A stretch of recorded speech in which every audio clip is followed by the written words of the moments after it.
Bisa kita punya ini.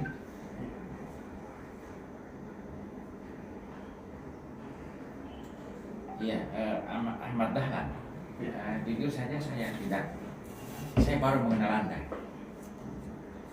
Karena memang saya juga baru intens lagi bergabung di jurusan.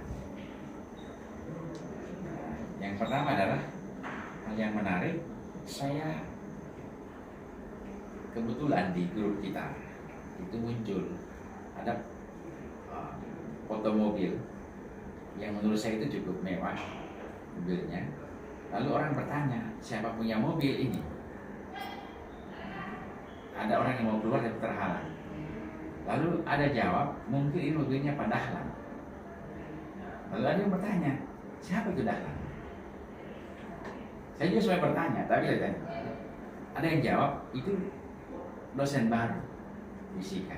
Oh, hebat ini anak dosen baru fisika, punya mobil yang untuk ukuran saya itu sudah cukup mewah mobil. Saya simpanlah pertanyaan itu, siapa itu anak dosen fisika yang baru, lalu kemudian punya mobil yang cukup mewah. Nah, kemudian tiba-tiba ketemu dengan Herman. Kemarin saya ketemu, saya lagi ngapain? Cerita-cerita, singkat cerita, dia bilang, ada itu anak fisika Pak, yang jago IT, dosen baru. Saya tanya, siapa namanya? Dahlan.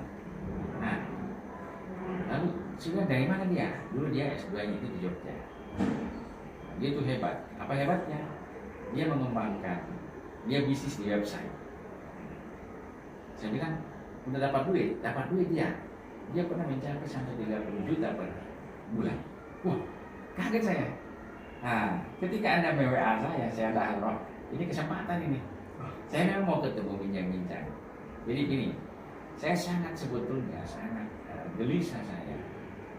Setiap saya memilih Zoom atau menguji bimbingan saya, karena pertanyaan besarnya adalah mereka mau kerja di mana? Melamar sekarang ini sangat terbatas, apalagi dengan pandemi COVID-19. Lalu kemudian alumni pendidikan kita juga sekarang ini concern pemerintah dalam mengangkat honorer itu pasti sangat terbatas.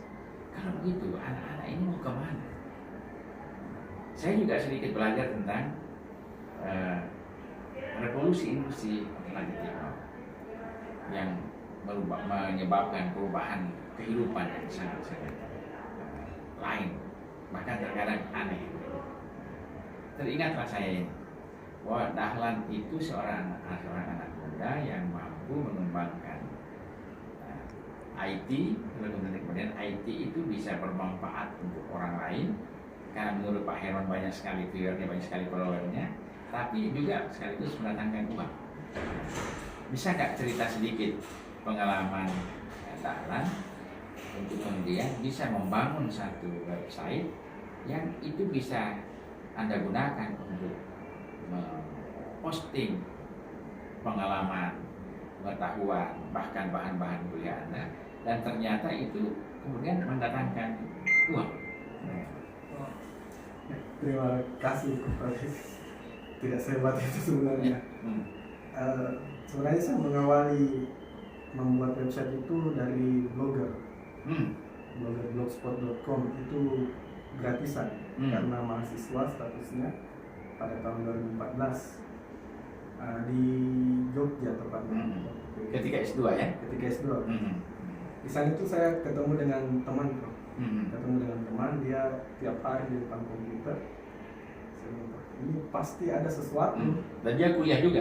Dia kuliah juga. Okay. Dia kuliah juga. Ada sesuatu. Kenapa dia?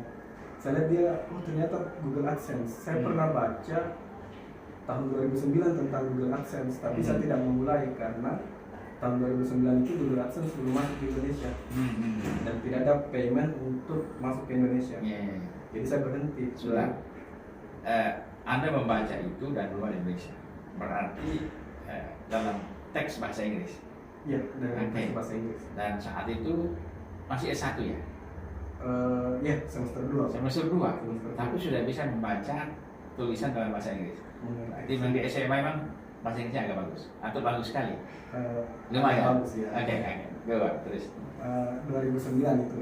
2014 saya lihat logonya Google AdSense. Ini related, pasti masuk akal karena 2009 sudah di-mention di forum.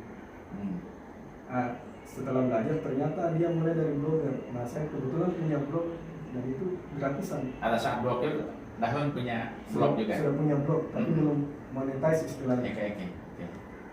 Nah, dari sana diajari daftar. Ternyata syaratnya sederhana. Itu punya blog, tampilannya cantik lah. Tulisan sih HTML5 tapi intinya cantik. Ada konten lebih dari 7. Setelah itu didaftarkan. Nah, daftar pertama itu langsung lulus program AdSense. 1 hari. Waktu 2014 kan syaratnya belum banyak. Lulus tapi namanya masih blogspot.com. Blogspot.com. Akhirnya karena sudah lulus tapi statusnya mahasiswa tidak punya uang untuk beli hosting. Iya. Jadi sabar menunggu. Sabar menunggu sambil terus mengupdate konten. Sampai bulan ke-6 kalau saya tidak salah. Bulan ke-6 itu gajian pertama di Google AdSense. Dapat uang. Dulu dolar masih 8.000, sekitar 900.000. Dapatnya? 9 juta, ya 900.000. Dapatnya karena $100. $100. Bisa cair. Iya. Nah, dari situ beli domain. Domain pertama itu Erika Pendidikan. Nah, ini titik baliknya. Ternyata tugas-tugas yang saya kerjakan di kampus karena keseringan kerjanya itu serius kok, tidak copy paste. Jadi begitu dilempar di Google, Google suka tulisannya karena dianggap original. Walaupun sebenarnya cuma paraphrase gitu. Iya, paraphrase aja sebutnya tulisan orang gitu ya. Karena tugas kampus. Iya. Ternyata tidak sampai 2 bulan itu pengunjungnya sampai 2.000 per hari. 2.000 per hari. 2.000 per hari. Nah, saya ajak teman 4 orang dari UNJ yang tidak ngerti dengan blog, tapi dia bagus tugasnya, bagus tulisannya, kolaborasinya bagus. Saya ajak 4 orang bergabung, akhirnya besar sampai akhirnya pengunjung itu sempat sampai 10.000 per hari. Nah, penghasilannya ya lumayan karena bisa dibagi 4 gitu. Tahun berapa itu? Tahun 2015. 2015 dapat berapa jutaan tuh? Kalau saya pribadi Prof bisa sampai 5 mungkin. Besar sekali kan? Iya, itu besar sekali. 5 jutaan, tapi fluktuatif. Tergantung dari kinerja sebenarnya. Karena dunia ini sepertinya seperti hutan kalau saya analogikan. Hutan itu siapa yang kuat kerjanya dia dapat duluan lebih banyak ya. Jadi seperti berburu di hutan yang lebih energik, lebih dan dia tidak peduli apakah yang berburu ini orang lama di hutan itu atau orang baru. Jadi pengalaman tidak laku di situ. Ya, pengalaman laku, tapi kalau dia malas update dia akan tenggelam. Saya pernah punya guru, bukan guru guru mungkin yang ngajarin saya tentang blog. Dia itu awalnya itu banyak tulisan di halaman 1, penghasilannya pun besar mungkin sampai puluhan juta. Tapi sering bertambah tahun, kita sering ngumpul, dia sendiri tidak pernah ngumpul. Dengan asumsi dia selalu menganggap dirinya hebat, ilmu dia sudah paripurna.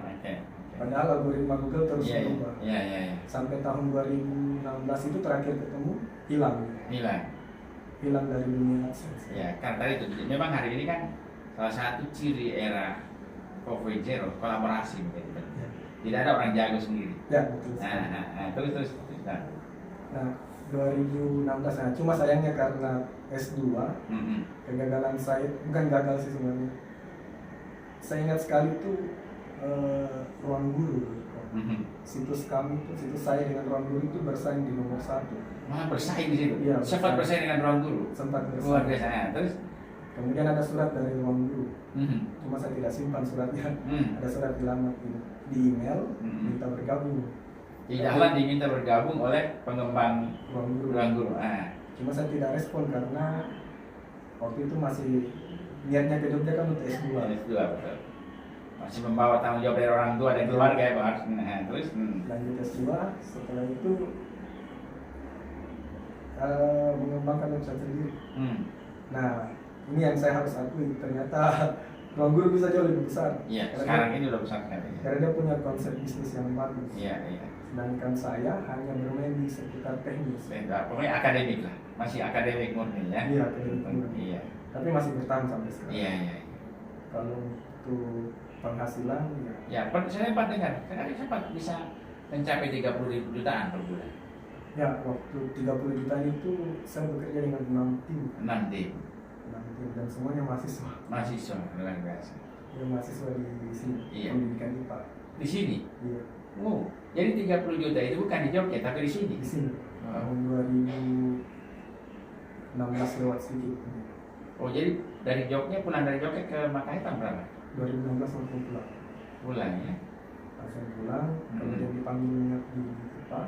Oke, Jadi minyak di IPA. sambil mengerjakan itu. Sambil minyak. Pantas ya kamu betah di situ walaupun hanya sebagai tenaga luar biasa ya. Iya, Ah. dosen luar biasa. Dosen luar biasa. Saya luar. Ya, dosen luar biasa, tapi bahagia dari segi finansial nggak masalah. Iya. Lalu yang 6 orang itu kan sekarang di mana itu anak-anak? 6 orang itu pisah-pisah. Hmm. Nah, berhentinya itu karena badai. Iya, Badainya itu corona. corona itu ya. Nah, jadi penjualan di internet itu berkurang seiring dengan turunnya Oh, peminat I di. see. Nah, itu yang membuat penghasilan goyang, Betul. timnya bubar, terpaksa Hmm. bubar. Hmm. Terpaksa bubar. Sekarang masih sering kontak-kontak. Mungkin mereka sudah mengembangkan diri sendiri. Kalau terakhir itu belum ada. Belum ada ya. Ya, itu yang sangat saya sayangkan. Iya. Padahal ilmunya mereka sudah Iya. dapat, Iya. teknisnya sudah dapat. Saya tidak pernah menyembunyikan informasi. Luar biasa. Itu yang bagus deh, karena itu. Sekarang